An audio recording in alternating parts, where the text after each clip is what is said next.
Does everybody know what time it is? It's the family-friendly sitcom that launched Tim Allen onto the A-list. I had no clue what I was doing. Tim's funny. He was probably one of your top talents of the world at the time. But the seminal script almost never made it to the screen. ABC said, you can't air the pilot. Women hate Tim. Through exclusive and candid interviews, here was my first meeting with Tim. Looked me in the eye and went, yeah, f you, and walked away. We'll reveal the show's constant fight to stay at the top. I became hyper-competitive. We would all scurry the next day and see what our numbers were. Learned firsthand why a key cast member quit his TV family. I was really upset. And how the fate of the series hung in the balance. Hardest afternoon of my life. This is the story behind Home Improvement.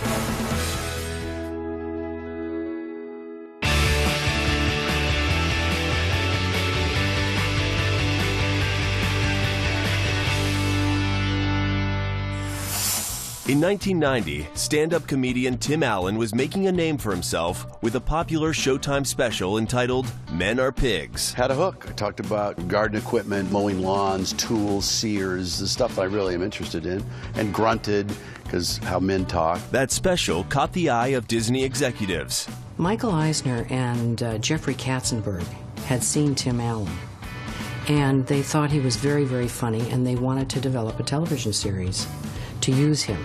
They approached me and said, they pitched me to do, I think, Dead Poet Society, TV show. And I said, no, I don't want to do that. And it was that or Turner and Hooch. They wanted me to resurrect the Tom Hanks vehicle for TV. And I said, as much as I like those two guys, why would I do what they did? Let's do something different. What I'd like to do is make fun of Bob Vila and Norm Abrams. And they said, what? Well, let me outline it. I'd like to do that show because I love makeovers, but I want to be a complete F-up, blowing stuff up and have the Al character cleaning up my messes. Eager to work with Allen, Disney set Tim up with a talented producing trio, Matt Williams, David McFadden, and Carmen Finestra, who had credits on such hits as The Cosby Show and Roseanne. Jeffrey Katzenberg called me and said, would you meet with Tim? And I said, no. I'm not interested. I said, I've worked with enough stand-ups. I don't want to meet with Tim. He said, please meet with Tim. So I went to lunch with Tim, and David McFadden went with me, and we sat down, and within 5 minutes, Tim and I started sharing stories about our Midwestern upbringing. And Tim said, I see this show where I have a family and I have a tool show. We all had fathers who worked with their hands. So we understood the tool concept. We loved the whole idea of what he wanted to do with a family. So I think it was just a marriage made in heaven. The concept of the show would be based around Tim's stand-up routine with his trademark manly grunts and more power philosophy. More power. ABC was very excited to work with Tim Allen because he had a wonderful stand-up routine that has a rare thing for a stand-up, which is a very clear and authentic point of view. He had this magnetic connection with the audience, so we thought it was a great idea for a TV show. The show was originally called Hammer Time, but unfortunately there was someone named MC Hammer who thought we shouldn't call it Hammer Time, or his attorneys were going to call us. But at the core of the newly titled Home Improvement would be a loving husband and wife and their 3 children. David, Carmen, and I wrote that out on a pad as we were conceiving this, that regardless of how many power tools and toasters we blow up, we wanted to celebrate an American family. It is the truth that when I left that lunch, I turned to David McFadden and I said, if we do this show, it's going to be a top 10 show. With Tim Allen secured and a great concept in place, it was time to cast the show. And finding that perfect chemistry between Tim and his TV wife Jill was paramount. Frances Fisher was the original Jill. She's blonde, which is kind of one of the main reasons why the kids are blonde. And then we got into the rehearsal period. You know, I think it was only like maybe 2 days or 3 days. And we were finding that her energy wasn't as grounded as we felt we needed it to be. She's so good, and it made me look so silly. But she's such a good actress that she would react so strongly when she said, please don't touch the dishwasher, that the audience began to feel like, who is this guy to just abuse this woman by fixing that dishwasher? She did Monday, Tuesday, Wednesday, and then Without any warning, they called me and says, we've decided to recast. You can take these great actors or actresses and then you put them in a role and it just doesn't work for them, no matter how great or amazing they are, like Frances was. And I think it was just one of those scenarios. Only days before the pilot was scheduled to tape, a new actress came on board to play Jill. Pat Richardson was on my original list, so they quickly had a meeting with her. She read the script, and we literally made a switch midstream. So Pat had to come in, and then with maybe a day and a half's worth of rehearsal to put her in the entire show, she went in front of an audience. So that's huge. We connected, and it looked like we had a marriage, and that was the core of that whole TV show, is that it looked like I respected her and she respected me for all of our difficulties. What Patricia brought to that role was strength, and she brought a ferocity to that role that just worked. It was evident almost from the beginning that we had made the right choice.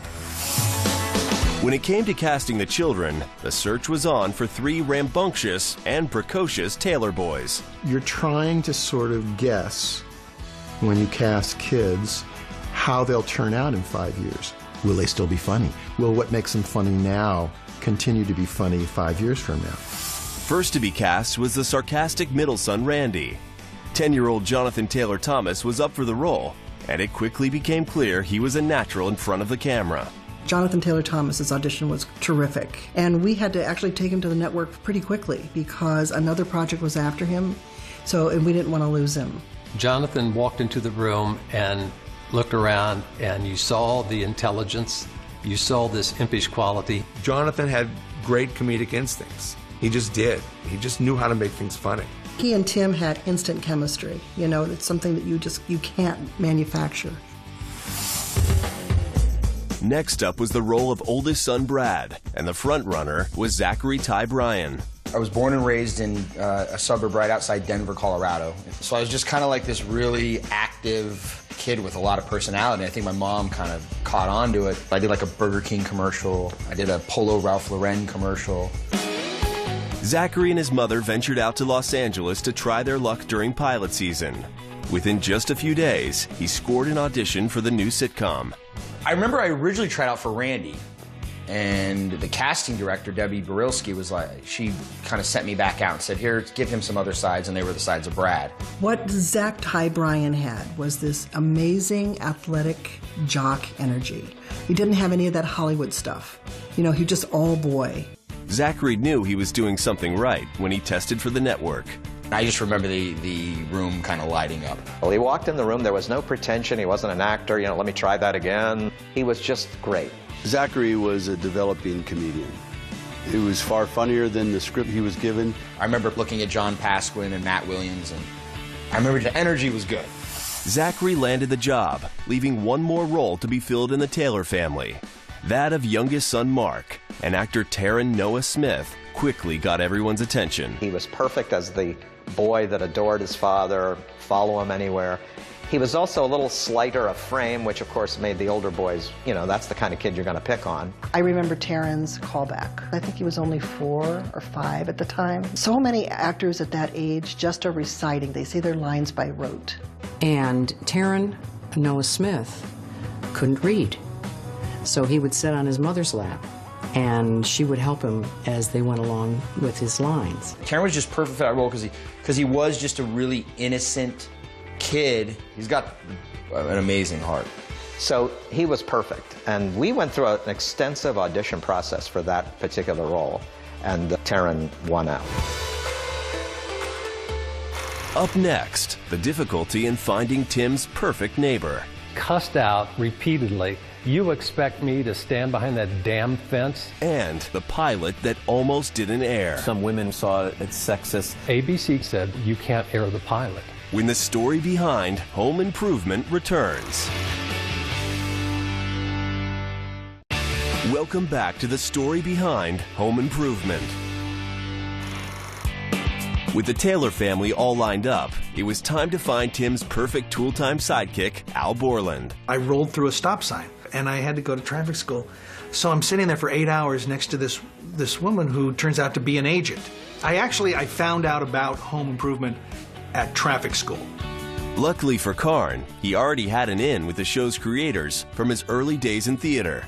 Matt, David, and Carmen, I did a job for them in Indiana, New Harmony, Indiana, in like the mid-'80s for $100 a week stipend. And years later, when we moved to California, I find out that they're creating a new show called Home Improvement. Being the naive young actor, I just called the producer. Even with the connection, the role was far from his. We really liked another actor for this, a guy that we had met a couple of years before named Stephen Tobolowsky.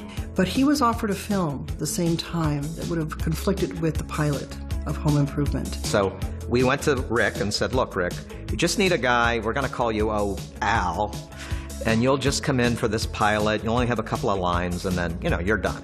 Of course, you all know my assistant, Al Borland. In the pilot episode, he had one line and got a laugh.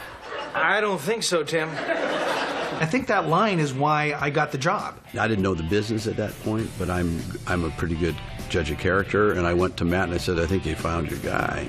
He won the role, even though we kept telling him you're not going to get it. So, good lesson for actors.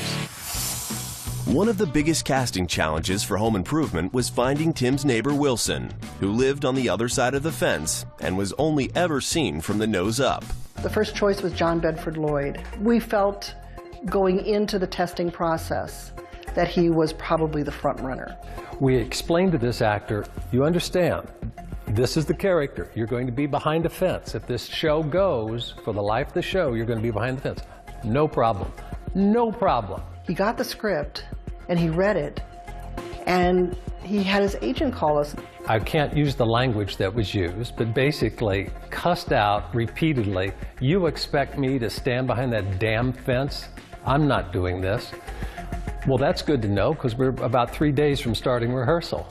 The last-minute dropout offered the perfect opening for New York soap actor Earl Hindman. And the beautiful thing about Earl is he was a little older than Tim. He was a good spirit, had a very deep voice, a soothing voice, and we thought, wow, this is going to be good for the guy behind the fence. You're a good neighbor, too. An odd one. You, too. The final role to be cast on Home Improvement was Tim and Al's assistant, Lisa the Tool Time Girl. One actress who came in and read for the Tool Girl was Ashley Judd. And she was quite good. She was young, she was fresh, she was funny, she was bubbly. But her agent again said, well, we think she has a movie career. That left the door wide open for a young model from Canada, Pamela Anderson. I do remember her first audition when she came in to see me. When she walks into a room, she lights it up. She was a sweet, still is, sweet girl from Vancouver that came on that was stunning. Now, the surprise, which we didn't know, was that she had been in Playboy, in the spread in Playboy. Had no idea. Pam Anderson was such a fresh-faced girl when we first saw her. She was just perfect. She came in, she read, she was funny. Tim had a rapport with her and went from there. With the ensemble cast in place, the next order of business for the brand new sitcom was to shoot the pilot episode. No one was quite sure how it would turn out, considering the main star had never acted before. Innocence is bliss. I had no clue what I was doing. What makes comedy work on television, in my opinion, is you got to have a story that people relate to. And then the family can be funny on top of it. Helping to keep Alan both relatable and funny was seasoned director John Pasquin. John spent a great deal of time with him, but Tim just picked it up naturally. I can't say enough about him. He's in the top tier to me. The thing that I admired most about John Pasquin is he could shoot a scene in such a way that it would be 20% funnier because of the way he staged it and shot it. One of the most memorable scenes from the pilot was when Tim tried to teach his youngest son how to rewire the dishwasher. I think so many families relate to the dad that knows everything but doesn't know everything. Little Taryn with his little stick arms, doing with Tim was just really funny. Tim gets burned. There's a minor explosion. And gets up and shakes it off, and Mark gets up and shakes it off. And the audience just went crazy. And when that dishwasher blew the back out of that, it was so funny. Tim's antics and the exploding appliance scored big with the live studio audience. So much so that the show wound up running 10 minutes long with extra laughter. We knew it was a huge hit the night we shot the pilot because the audience, they just laughed at everything. Afterwards, the network just looked like, you know, the cats that ate the canary. I mean, they were literally in awe. I just looked at them and said, hit. Home Improvement seemed like a home run for ABC. That is, until the network tested the pilot with an all-female focus group. Some women were very concerned about his edgy point of view. Some saw it as sexist. Some saw it as, is he a good husband? Is he a good father? And they all went, oh, he grunts. He's disgusting. We just don't like him. So ABC came back and said, you can't air the pilot. Women hate Tim. And David and Carmen and I said, we disagree. We think what's going to happen is women at home are going to elbow their husbands in the rib and say, honey, that's you. The creators stood firm in their belief and finally convinced ABC to take a chance on airing the episode. We're supposed to put on things that make people question and raise their eyebrows a little bit. And so it was an internal struggle, but we got it on the air. Networks have to be fearful. They have to be cautious. And that fear of, will women like Tim? Well, once that went away, then we got full support from the network, and it was full blast from that point on. When the series officially debuted on ABC, Tuesday, September 17th, 1991, there were no more questions about the show's mass appeal. I'll never forget when the pilot came out, our first week we were number 9. I think like Murphy Brown was number 1, and it was like Designing Women. I actually remember because they put it all over the set. From that moment on, it was, everybody kind of was like, all right, we might have a winner here.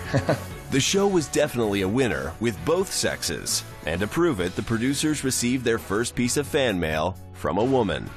And with a magic marker, she had just written, God, that was funny, exclamation point. And so we had that framed, and we kept it in our office. So every day we'd look at that as kind of a reminder, don't forget the funny. Straight ahead, a new director makes waves on the set. So here's my first meeting with Tim. Looked me in the eye and went, yeah, f you, and walked away. Plus, the show shoots to the top, but a star decides to leave. It really had to hurt Tim. I know it did. When the story behind Home Improvement continues. Welcome back to the story behind Home Improvement. With the pilot episode a huge success, the series continued gaining momentum during its first season. We premiered on a Tuesday night at 8:30. I think our lead-in was Full House, and we were followed by Roseanne at 9. So that was our original lead-in, and that was a nice place to premiere. And we kind of just started right in the top 10 from day one. I just remember kind of the energy on set, like everybody was like, all right, let's buckle up. We would all scurry the next day and see what our numbers were, and we would get so excited because at the same time we were doing this show, there was still Cosby was going, all these other very popular TV shows, and we were inching up. I became hyper competitive with who was against me and what NBC was doing, and at this point, ABC was top dog. And was very excited when we became number 1. The executives from Disney came down to the stage, and it was like a big celebration. As the audience fell in love with the show, the cast fell in love with the idea of being a TV family and quickly considered Disney's Stage 4 their second home. There was a great atmosphere both on the set and with the producers and the writers that we were all doing this together. We were all trying to make it work together. Once you sort of plug into the energy that comes from that, you get something special. Every person is important, whether you're putting a nail in the set or you're the star of the show. You have equal value to the show. And we tried to make that be the atmosphere of the show. And Tim Allen very much contributed to that mindset. Home Improvement was Tim Allen. He worked harder than everybody. He was the first one there, the last one to leave. It was a really great example of work discipline. Tim's funny. Tim is a funny guy. You know, he wants a happy set, and he feels he gets that by making people laugh. To sit with Tim and be able to have lunch with him, you could hardly finish eating because you'd laugh so hard. And he was very respectful of everyone. He was a terrific guy to work with. And sometimes the line between Tim Allen, set patriarch, and Tim Taylor, TV dad, became blurred. I can raise these boys and I don't have to really raise them, but you do spend an inordinate amount of time with these people. In shooting days, you're there for almost 10 hours every day with them. At the end of the day, I spent more time on set with them than I did my real family. I remember after the first few episodes, Tim signed an 8x10 photo to my father, and he said it was from dad number 2 to dad number 1, which I thought was the coolest, and it meant the world to my father. And generally in Home Improvement, it was all about family. We did spend a lot of time with those kids.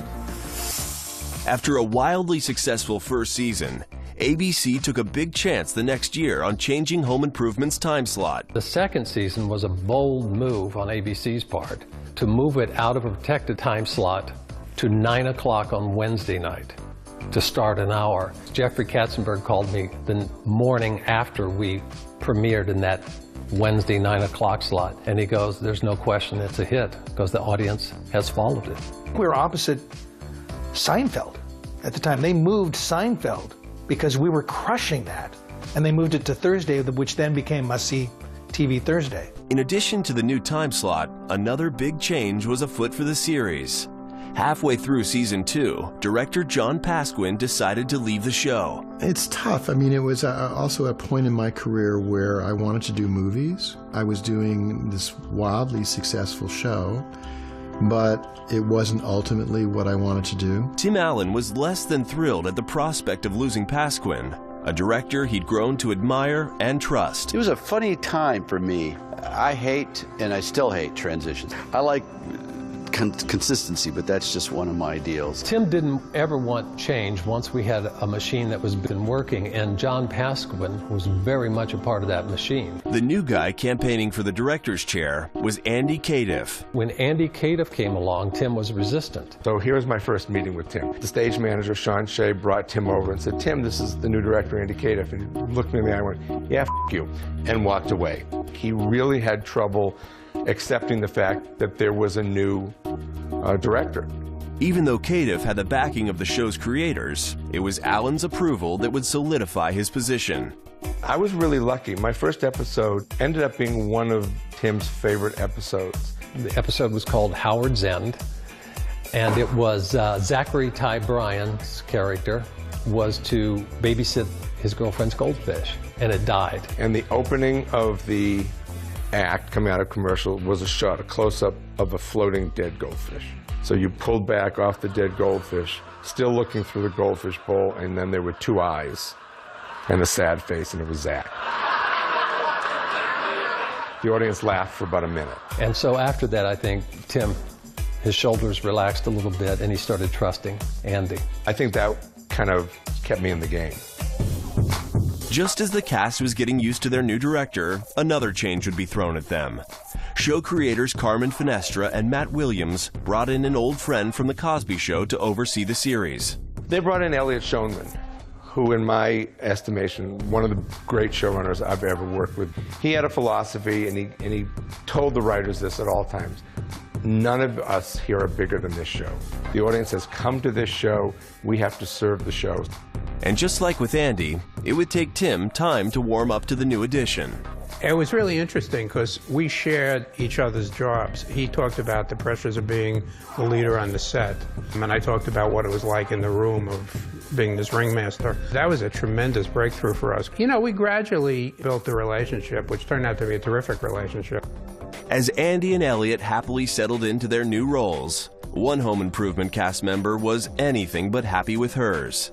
Pam Anderson, she wanted more than what Lisa was doing at that time. She always felt that she was underused. Well, I think Pam was a little frustrated because the role wasn't going to be increased. It just wasn't. She loved having this job, but once she found that she could find another job like Baywatch, where she could do other things and, you know, become a fuller character, she jumped at doing that. You couldn't say no to Pamela when something really wonderful was going to happen to advance her career. We just knew we had hit lightning in a bottle with Pamela, and we had to look for somebody who was beautiful but an actress. And that's when they brought Debbie in. Dunning is the stunning Debbie Dunning, who stepped into those shoes and moved it up a notch, and is the sweetest, most honorable woman that I've met. Does everybody know what time it is? That's right. Binford Tools is proud to present Tim the Tool Man Taylor! Woo! Dunning was a shoo-in for the role of Heidi, the new Tool Time girl, partially because she was no stranger to the home improvement set. Debbie Dunning was actually in an episode of Home Improvement prior to that, where she played a beautiful girl in a restaurant. She came over just practically hanging out of her dress. She wanted him to sign an autograph. Her name had about 8 syllables in it. Her name was Kiki Van Scherstenwellen Scheinlaw. Kiki Verstenweilen Heimschall. Kiki von Furstenwellen Scheinlaw. I think when Debbie came, we wanted somebody who could carry a little bit more weight, and we could actually do stories with her. Debbie Dunning embraced that role and embraced what it could be, and it was smooth sailing from that point on.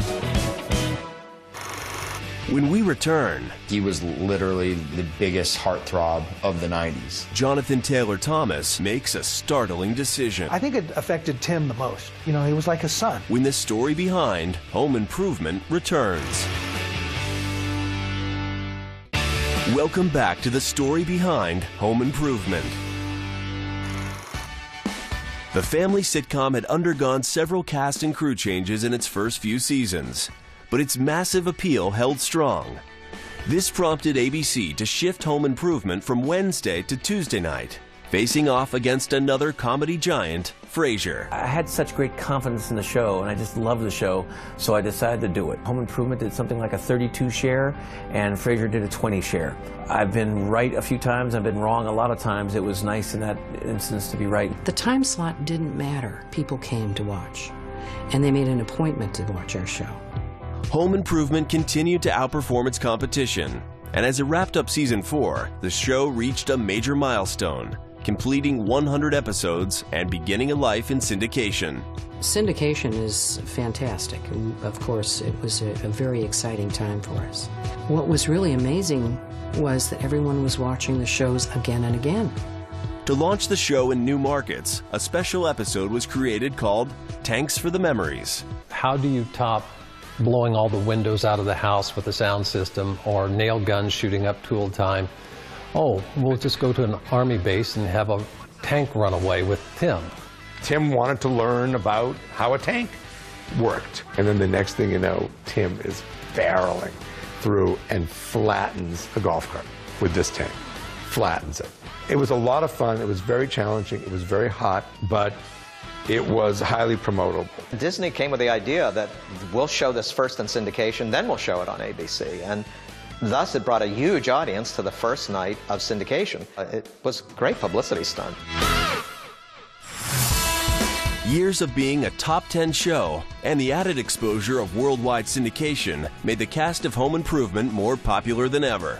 As much as we loved the idea that we were successful, but we really weren't prepared for the fact that the audience was beginning to know the cast as if they were their real next-door neighbors. As Tim's fame grew, we weren't really aware of how much or how well people knew him until we would go outside. If you are introverted by nature, it was overwhelming. I mean, I was protected by Disney and the studio, but when I went out, it was alarming. Then eventually, like Puff Daddy, I got to have people.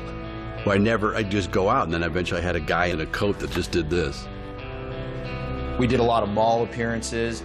Thousands of people would show up, and it was pretty surreal. And there was a point where I was in an airport. One kid sees you. They all see you.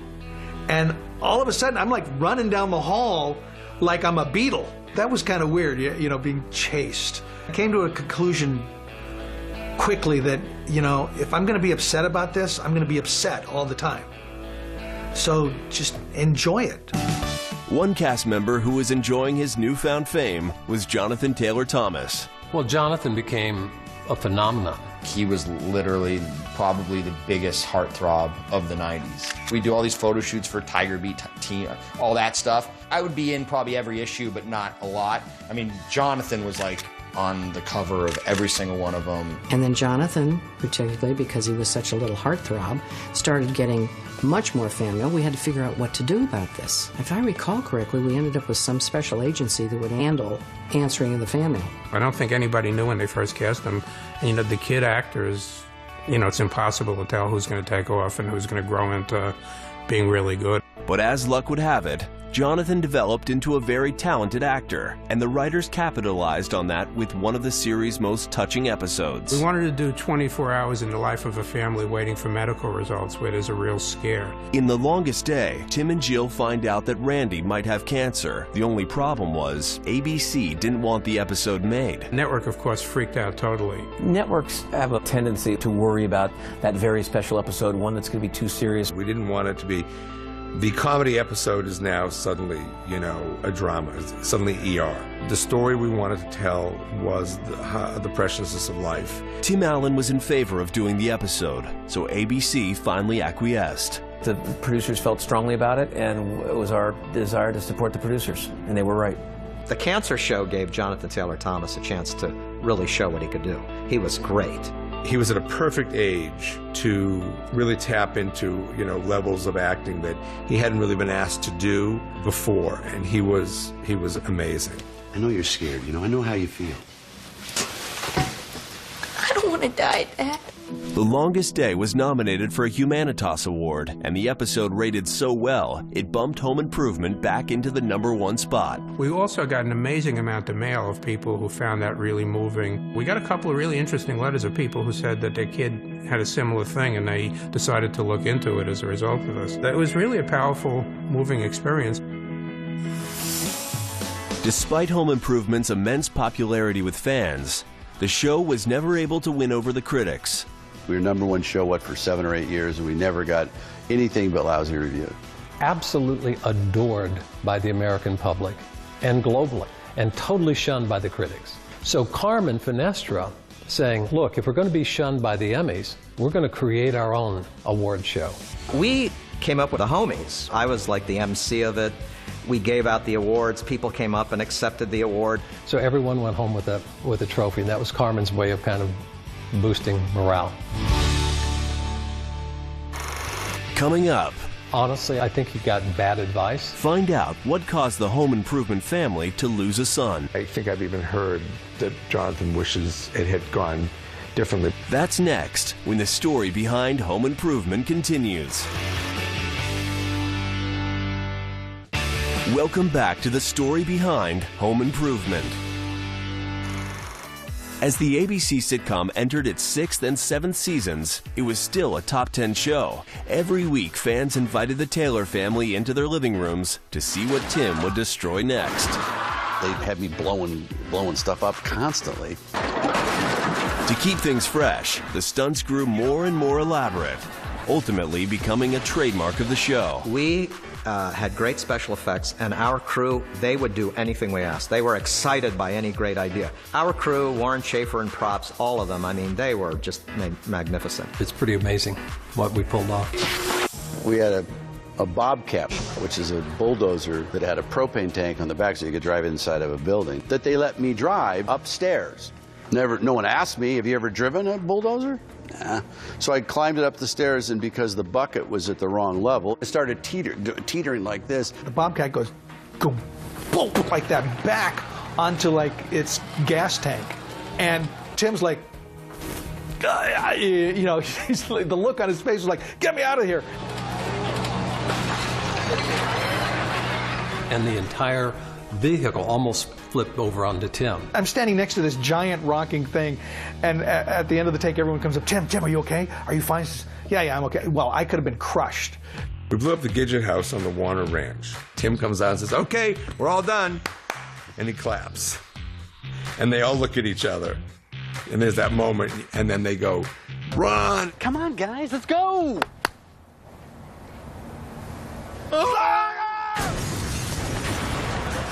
It was very nerve-wracking. I had about 5 cameras rolling, but I had to have every angle covered, but it worked perfectly, one shot. Season after season, the stunt crew outdid themselves. We wanted to do a story which really came out of Tim being such a car guy. He was showing how a big crane works, and he was lowering a 5-ton beam, and he pushed the wrong button. We dropped an I-beam on the red station wagon he had restored. It went right down the middle. It was amazing. So quick and final. It was really hard not to laugh. We killed animals. We shot the baby Jesus across the set. We got no letters from things like that. When we dropped that big I-beam on the Nomad, oh my God, we were getting cards and letters from people like we were killing baby seals. How could you drop a beam on a Nomad? I had to go on the air and say it wasn't a real car. And it was, you know, one of my favorite scenes because it was just perfect. One of the most meta stunts of the series involved a very special guest star. The one person that everybody was dying to see was Bob Vila. Life imitated art when TV's original home improvement specialist visited the set. Bob Vila was not a big movie star. He was just the guy that everyone said, that's the perfect guy for Tim to work off of. The consummate professional versus Tim, who's a screw-up. Remember, a job worth doing is a job worth doing right. Goes without saying, doesn't it, Bob? Tim was jealous of Bob Vila. Al loved Bob Vila. And we kept bringing back Bob Vila. I'll be waiting for you at the finish line, Tim. Well, I'll be there with your second-place trophy. About that. Competing with Tim the Toolman Taylor's real-life alter ego brought everything full circle for Alan. We raced in this car, having him, he was like, he's been my hero. He was the motivation for this whole show because I still love this old house. As Home Improvement entered its 8th season, it had started to slip in the ratings and was no longer #1. There were rumblings that this might be the series' final season when cast member Jonathan Taylor Thomas made the startling decision to exit the show early. Well, Jonathan did not want to do the 8th season. He'd done the show for 7 years. You know, at the time when you're doing something for that long, you're thinking, maybe I've done everything. And so he decided that was it. It's one thing if you leave maybe 3 years, but the last year you've run the marathon and you can see the finish line. Writers worked quickly to create a storyline where Randy left home to do charity work in Costa Rica. I don't believe it. Lauren and I are going to be back together. What, she get kicked out of the program already? No, I get to go to Costa Rica. What? What? In real life, Jonathan was leaving to focus on academics, but the void he left was obvious. Jonathan leaving impacted the show because he was so crucial. He was a member of the family. When Jonathan left, I mean, I was really upset. I think it just took the wind out of the show a little bit. He and Tim had such a wonderful relationship. I know that it really had to hurt Tim. I know it did. I think it affected Tim the most. You know, he was like his son. Jonathan is really complex. He's really complex and wonderful to work with. And I don't take it away from the other kids, but it was always wonderful to have scenes with him. I'm sure somewhere along the line, I think I've even heard that Jonathan wishes it had gone differently because he loved Tim. Jonathan was always a delight and always a pro. I just think there were some wrong decisions. When we return, they offered me so much money I could have bought my own ride at Disney. We reveal the reason behind Tim's decision to end the show. I've never been that emotional about something. When the story behind Home Improvement returns. Welcome back to the story behind Home Improvement. ABC's Home Improvement had been a fan favorite season after season. But as its 8th year drew to a close, a hard decision had to be made about the longevity of the show. By the time we finished 8 years of the show, you know, there are many of us that would have loved to have gone on forever. But it's a long time. I think the show could have gone another year. I think they offered Tim a lot of money and Pat a lot of money to continue. They offered me so much money you actually think about it. Because, good Lord, I could have bought my own ride at Disney. The offer on the table for Tim to continue was $50 million. I think everyone felt like, okay, we could do it another year for the money, but do we have anything else to say? As much as I loved Disney and I loved ABC and I loved the offer and it was generous, we were done. Do I leave right now? Hardest afternoon of my life to say that'll be it. Ultimately, the decision came to Tim. More so than anyone. Did he really want to try and squeeze out another year? And he didn't. Tim was so busy. I mean, he was doing Santa Claus, Toy Story, he was writing books. I mean, he was probably one of your top talents of the world at the time. He's a very prideful guy. I think he wanted to go out on top. As the TV family taped their final episode, emotions ran high for everyone, especially Tim. Thank you, everybody. Welcome to Tool Time. I am, well, for the last time, Tim the Tool Man Taylor. I remember we started down at Tool Time, and he broke 5 or 6 times in a row, started, tears welling up. I came around the corner, I burst into tears every time I came around the corner. I've never been that emotional about something. The first day was just as beautiful as the last day. I'm standing watching the last scene, I started crying. And I go, well, this is silly. And I'm crying. And then Tim walked off stage and he looked over, he was crying. And then everyone was crying. You are with those people night and day for the better part, for those kids, the better part of their growing up years. So it's a wrenching kind of experience. I remember the curtain call, everybody was crying. People in the audience too. The final episode of Home Improvement aired on May 25th, 1999. Being in that environment, that was, always a great thing to be a part of. It's been 22 years since we started Home Improvement, and sometimes it feels like it was yesterday. There were so many great episodes. The show delivered every single week a lot of laughs and a great character that you just don't see very much anymore. We were a top 10 show every year we were on the air. When all was said and done, we measured our success, and the currency of our success was laughter. And we were, I still think, one of the funniest shows on television. It's amazing what you can accomplish when everybody comes together. It was pretty amazing experience. Life changed. It was a real treat to spend 9 years with a wonderful family, and I wouldn't give it up for anything. I'm never going to have this experience again. We're so lucky to have been here, and we've done these great things. We stayed grateful, he and I stayed grateful for the blessing that we were given to be able to do that show. Thanks for watching The Story Behind. For more about all your favorite shows and stars, go to poptv.com, like us on Facebook, and follow us on Twitter.